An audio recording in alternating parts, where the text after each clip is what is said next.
كان الأشهر كسر التيوب، لكن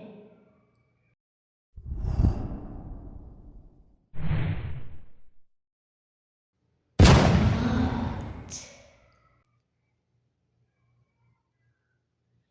إيه، راح نعرف كيف مات محتوى البي في بي.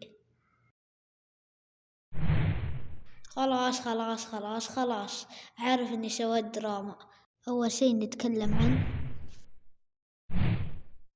سبب انتشار ماين بي في بي عند العرب. هو مصطفى جيم أوفر. مصطفى جيم أوفر نزل عن شو اسمها دي؟ أيوه نسيتها، أيوه ذكرتها. هلا عن جورج، عن إيجورج. وبعدين دير عشان كان وقتها أكبر يوتيوبر ماينكرافت توقع، والناس كلها تابعوا كل شيء حلو. من أسباب اختفاء محتوى بي في بي تدريجيا في 2020 منها مصطفى جيم أوفر ما عاد صار ينزل بي في بي زي قبل، ومنها خلصت أفكار اليوتيوبرية.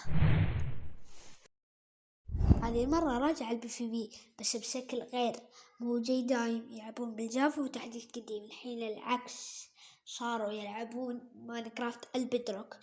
ومن أسبابهم شلة سعودية ناسي أساميهم بس واحد منهم اسمه مزرم جيمز، يلعبون البدروك وأغلب اللاعبين جوالات فلعبوها ورجعت اللعبة. ومن أسباب موت البي في بي هو إنه خلصت الأفكار، ما عاد زي زمان. موت اللعبة، جاء السرفايفل، جاء يوتيوبرية جديدين، وصار لازم تكون محترف مونتاج مرة عشان تكون لاعب سرفايفل وتجيك مشاهدات.